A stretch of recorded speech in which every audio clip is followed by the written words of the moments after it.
Salam alaikum mes élèves. Aujourd'hui, on va travailler la deuxième séquence de la deuxième partie du programme sur les règlements. Les objectifs de cette séquence sont deux objectifs. Premièrement, il faut savoir identifier les moyens de règlement et deuxième objectif, c'est de comptabiliser les opérations liées au règlement au journal fournisseur et client. Pour travailler cette séquence, vous avez une mise en situation. On suppose que vous êtes le comptable d'une entreprise appelée Super Fajar. Cette entreprise-là, qui a réalisé une opération d'achat auprès de son fournisseur Les Huiles du Sud, ils ont acheté 1500 litres des huiles d'olive au prix unitaire de 40 dirhams, qui nous donne un montant brut d'achat de 60 000 dirhams. Alors, on vous rappelle qu'une facture peut à la fois avoir des réductions et des majorations. La réduction qu'on a au niveau de cette facture, remise de 5%, 60 000 multiplié par 5 divisé par 100 nous donne 3 000 dirhams qui doit être retranché de 60 000 dirhams le montant brut pour avoir le net commercial. Par la suite, il faut ajouter le port forfaitaire élément de majoration au net commercial, 57 000 dirhams plus 200 dirhams pour avoir un montant hors taxe de 57 200 dirhams. Et calculer la TVA en multipliant la valeur hors taxe par 20 divisé par 100 vous donne un montant de 11 440 dirhams. Hors taxe plus la TVA vous donne le montant TTC, 57 200 plus 11 440. Donc, le net à payer par notre client Super Fajar à son fournisseur Les Huiles du Sud s'élève à 68 640 dirhams. Alors, en tant que comptable, vous pouvez proposer à votre patron de régler la facture numéro D12 d'une somme de 68 640 dirhams, 5 000 dirhams en espèces, 15 000 dirhams, vous donnez un chèque bancaire et le reste, 48 640 dirhams, vous payez cette somme après 60 jours à la date d'échéance du 24. Alors, d'une manière générale, le règlement d'une facture peut être effectué soit au comptant ou à crédit. Au comptant en espèces ou par chèque bancaire et à crédit, vous utilisez ce qu'on appelle un effet de commerce. Les effets de commerce, une partie que vous avez déjà traitée en cours du droit. Commençons par le règlement au comptant, le cas d'espèces. Vous avez ici un exemple d'une pièce de caisse. Une pièce de caisse est un document qui justifiait sortie d'argent de la caisse de l'entreprise. La date du 22, c'est 1000 dirhams. C'est une dépense pour l'entreprise pour régler la facture numéro D12. Sortie de la caisse, c'est 1000 dirhams pour régler la facture D12. Rappelons le fonctionnement du compte-caisse pour l'enregistrement comptable, un compte de trésorerie qui augmente au débit et diminue au crédit. Les encaissements, ce sont les entrées d'argent et les décaissements, ce sont les sorties d'argent. Encaissement, débit et décaissement, crédit. Alors, c'est 1000 dirhams qu'on a. Un encaissement ou bien un décaissement pour l'entreprise Super Fajar? Bien sûr, c'est 1000 dirhams pour l'entreprise Super Fajar. C'est un décaissement, sortie d'argent. On a débité le compte fournisseur, une diminution de la dette fournisseur de 5000 dirhams et on a crédité le compte caisse, sortie d'argent, décaissement de la valeur de 5000 dirhams. Pour le fournisseur, les huiles du Sud, 5000 dirhams, entrée d'argent. Donc, le compte caisse, ça sera débité de 5000 dirhams. Avec une diminution de la créance client de 5000 dirhams, le compte 3421 clients va être crédité de 5000 dirhams, une diminution de la créance client. Toujours parlons du règlement au comptant. Rappelons que le règlement au comptant peut être effectué soit en espèces, comme on a vu avec la pièce de caisse ici à 1000 dirhams, ou bien par chèque bancaire. Alors, on a proposé à notre patron de régler 15 000 dirhams par chèque bancaire. Alors, vous avez ici un exemple de chèque à donner à notre fournisseur, les huiles des Sud. 15 000 dirhams doit être mentionné à la fois en chiffres et en lettres.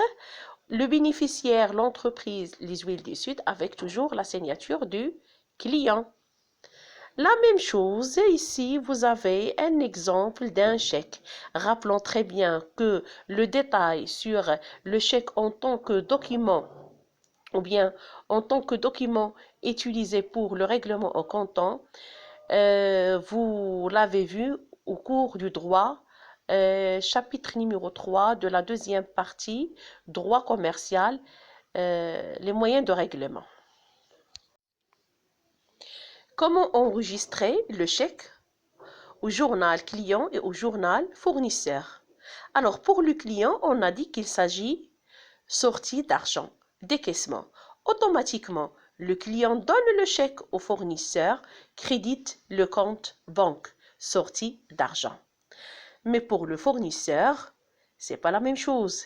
Il faut passer par des comptes d'attente. Premièrement, le chèque est à la main du client. On parle du chèque en portefeuille. Par la suite, le fournisseur va passer à la banque pour la remise du chèque à l'encaissement. On parle de chèque, de remise de chèque à encaisser ou à l'encaissement. Et il faut attendre l'avis de crédit de la banque pour débiter effectivement le compte banque de la somme de 15 000 dirhams. Revenons au journal client Super Fajal. Alors, vous avez la première écriture du 22 où on a crédité le compte caisse et on a débité le compte fournisseur de 5 000 dirhams. Et on passe deuxième écriture, toujours le même jour du 22. Cette fois-ci, on va créditer le compte banque parce qu'on a payé par chèque bancaire. Et toujours on débute le compte fournisseur, diminution de la dette de la valeur de 15 000 dirhams. Alors passons maintenant le journal fournisseur où il y a plus de travail cette fois-ci. La première écriture, règlement par caisse, l'écriture précédente, et commençons par la deuxième. Le même jour, le client, le fournisseur, les huiles des Sud, elle a reçu un chèque de la part de son client Super Fajal. Donc le chèque, on a dit, le chèque, ça sera en portefeuille à la main du fournisseur. On débite un compte d'attente 5111-1, chèque en portefeuille de la valeur de 15 000 dirhams et on crédite le compte client, une diminution de la créance client de 15 000 dirhams. Le 21-2, le fournisseur va prendre le chèque et il va remettre le chèque à la banque pour l'encaissement.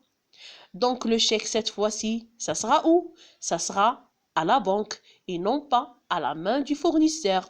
On va débiter le compte chèque à l'encaissement, le compte 51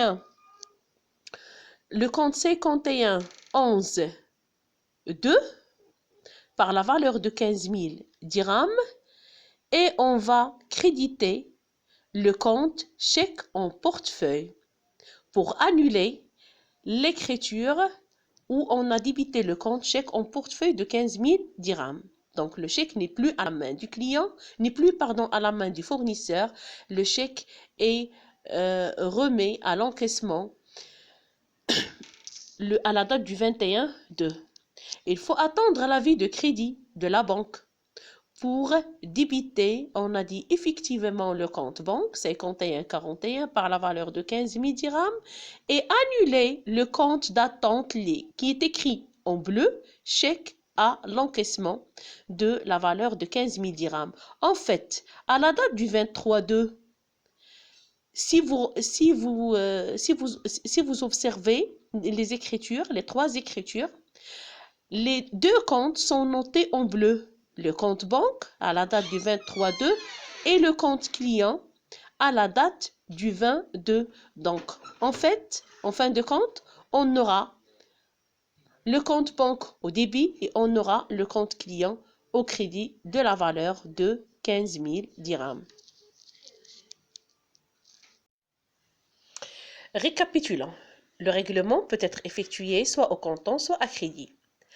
Au niveau de cette partie, on a beaucoup plus focalisé sur le règlement au comptant, en espèces, la caisse, et on a dit il faut débiter le compte caisse lorsqu'il s'agit des entrées d'argent, encaissement, et créditer le compte caisse lorsqu'il s'agit des sorties d'argent, décaissement.